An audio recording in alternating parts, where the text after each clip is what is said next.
देव माझा विठू सावळा, देव माझा विठू सावळा, माळ त्याची माझी आगळा, माळ त्याची माझी आगळा,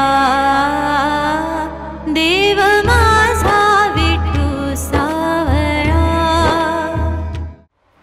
नमस्कार, माझं नाव अग्रणी तृप्ती अमित साठे।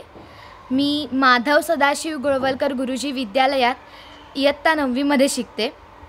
आज प्रशांत अवचट सरांचं व्याख्यान आमच्या प्रशालेमध्ये झालं आणि अगदी खाडकन डोळे उघडले गेले। आपण आपल्या पर्यावरणाला वाचवलं पाहिजे हा मोलाचा संदेश त्यांनी त्यांच्या व्याख्यानातून आम्हाला दिला। प्लास्टिक, थर्माकोल यांचे होणारे दुष्परिणाम हे माहिती होतेच, कारण शाळेत विज्ञान शिकवलं जातंच, पण त्याचा होणारा हा वारीवरचा दुष्परिणाम आज सरांच्या व्याख्यानातून ऐकायला मिळाला आणि खरंच फार वाईट वाटलं।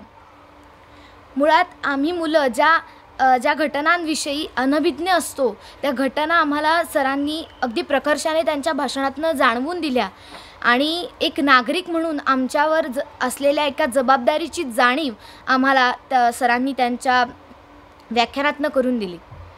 समस्या अनेक असतात, पण त्यांचा उपाय आपल्यालाच शोधावा लागतो।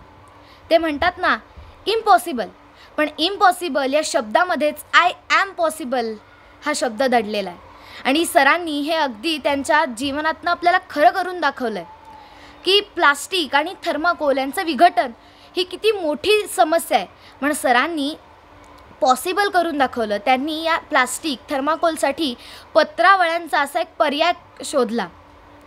ही एक मोठी अचीवमेंटच आहे की वारीमध्ये जे वारकरी एकाच ध्यासाने, एकाच उद्दिष्टाने त्या पंढरीच्या रायाकडे निर्विकार भावनेने जात असतात, तेव्हा त्यांना मध्ये किती संकटांचा सामना करायला लागतो।